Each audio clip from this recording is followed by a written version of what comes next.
Hello there and welcome to Star Wars 1000. Today will be a review of Kenobi Episode 4. So to start off, we're going to get into no spoilers. I'll say my brief thoughts and then eventually I'll get into spoilers. But alright, so no spoilers. I thought the episode was pretty good. Another pretty good episode. I think this is the third best episode of the series so far. I don't think there was anything that really bothered me about this episode. Just some pretty cool moments. I really loved quite a few scenes. Nothing too bad. I think there was a couple times where I felt like things were a little slow, but nothing really bad. I thought everything was pretty good, and I would give this episode an 83%. It's another pretty good episode. I haven't loved an episode like the first episode. I felt like the first episode was great, perfect, amazing, 100%. Then the second episode was okay, a little slowish. Third episode was pretty good, and this is another pretty good episode. Hopefully, I'll get back to the first episode feeling where I felt like this was amazing, absolute perfection. But I haven't felt that yet. I just feel like so far this is pretty good. Alright, heading into spoilers in 3, 2, 1. Alright, let's first talk about the things I really loved. I really loved finally seeing the Fortress of Inquisitorius in live action. I thought that was really freaking cool. Kenobi was pretty badass in this episode. It seems like he's not being as broken as he was. I think we're going to see the transformation of Ben Kenobi by the end of this series, and I feel like he's finally dusting off some of that rust that was still there, and he's starting to kick some ass. He's throwing his lightsaber around, slashing up some stormtroopers, which is all pretty cool. I really loved the one scene where everything went dark, and he just took out those 2 stormtroopers. I thought that was pretty cool stuff. We get some more character development for Reva, a little bit here and there. We get some more background information on her, I guess. Leia was awesome in this episode. I really liked her, and I really liked the ending of the episode where Kenobi and Leia are holding hands. I really liked their bond throughout the series. It feels like Kenobi is wanting to be her father, and it's just really heartwarming moments between the two of them. But the one thing I do not understand is she's hearing the name Obi-Wan. So she knows Ben is now Obi-Wan Kenobi. I thought she just didn't know that was Obi-Wan, but that's kind of weird because the way she speaks in episode 4, she calls out help me Obi-Wan, you're my only hope. She sounds like she doesn't know him. This is I feel like this is another situation where Kenobi doesn't recognize R2-D2 in A New Hope. This is just I feel it's unnecessary for them to know each other, and I was for them to know each other, but for Leia to know that's Obi-Wan. You know what I'm saying? I think she should have just knew him as Ben, and that's why she names her son Ben Solo in the sequels. So I was fine with them meeting as long as Leia knew that was Ben, but now she knows that's Kenobi. So I don't know how I feel about that. I guess it is what it is. I would have to say my favorite moment of the episode is when Vader walks in and just force chokes Reva until she reveals this was all part of her plan. I really, really loved that moment. It gave me goosebumps. But yeah, the 2 things I really loved about this episode was finally seeing the Fortress of Inquisitorius in live action and seeing Vader just bust in through the Fortress of Inquisitorius and just force chokes Reva, and she's like, you better not fail me or else I'm going to kill you. I'm guessing he's going to kill her by the end of the series. And also, by the way, I was right with Vader sounding off. I'm pretty sure this is Hayden Christensen speaking through a voice modulator thing like they did with Luke. Like with Luke, they had someone speak Luke's lines, and it sounded like Mark Hamill with technology. It's basically like deep faking, but deep faking your voice.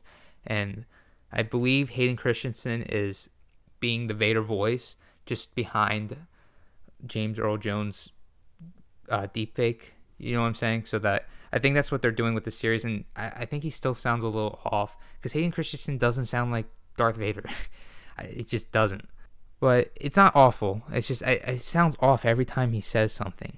And maybe I'm wrong. Maybe that's not Hayden Christensen. But whatever they're doing with the voice, it's making Vader sound off. His actions is not off. His actions are the best I've ever seen of Vader. But the way he speaks sounds a little weird, and it sounds a little off. So I'm guessing from here we're gonna see Vader go to follow Kenobi to this hideout and I'm sure they're going to slaughter a ton of people there, and it's going to be pretty interesting to see what happens next. I'm really excited to see the following episodes. I was hoping for the series to be a masterpiece, but it's not a masterpiece. I just find the show to be pretty good. Nothing spectacular, nothing really bad yet, in my opinion, even though I'm sure there's some people feeling like it breaks canon with Vader and Kenobi meeting each other. I don't feel that way. And the only thing I feel like might be playing with the canon a little too much is Kenobi meeting Leia and Leia knowing that's Obi-Wan. The way she talks about Kenobi in A New Hope, and when she's like sending him that message, she's like, "You fought with my father in the Clone Wars." Did she get like her memory wiped? I feel like they could do that as well. Maybe do like a forced memory wipe. I feel like the problem with this show is they need to release all the episodes at once, because people are like thinking this show could be breaking canon, but I don't know what they're going to do at the end of the series. It's all, as far as we know, he could go into the world between worlds and just erase everything that happens in this show.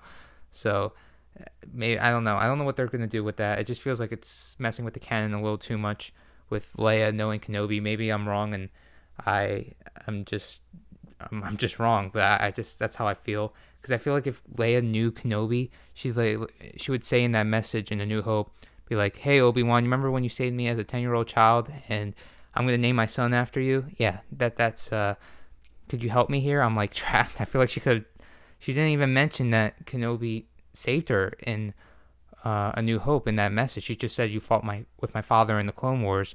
Why wouldn't she mention the part where Kenobi saved her? I feel like that would be more important to say.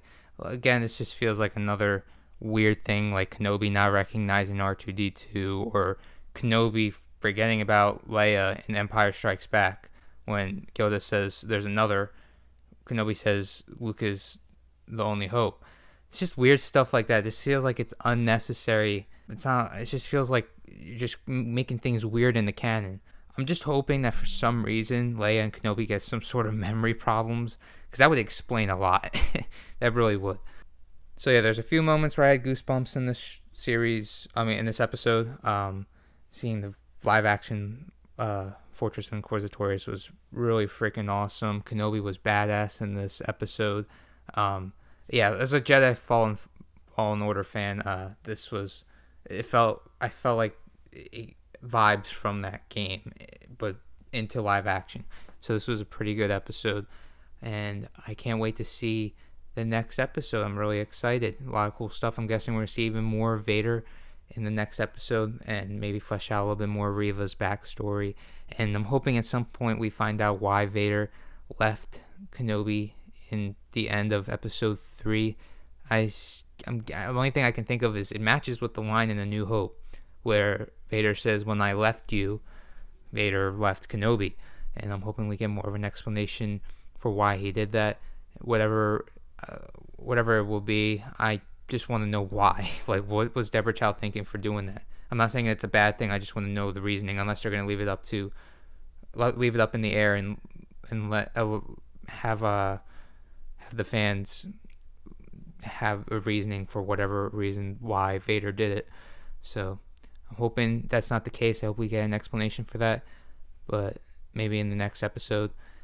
Oh, and one more thing. I really liked the beginning of the episode where Kenobi was in the back of the tank and he was feeling Vader, and they were just kind of like moving at the same time, and I really liked that. I thought that was pretty cool. Okay, so to wrap up the video, may the Force be with you always.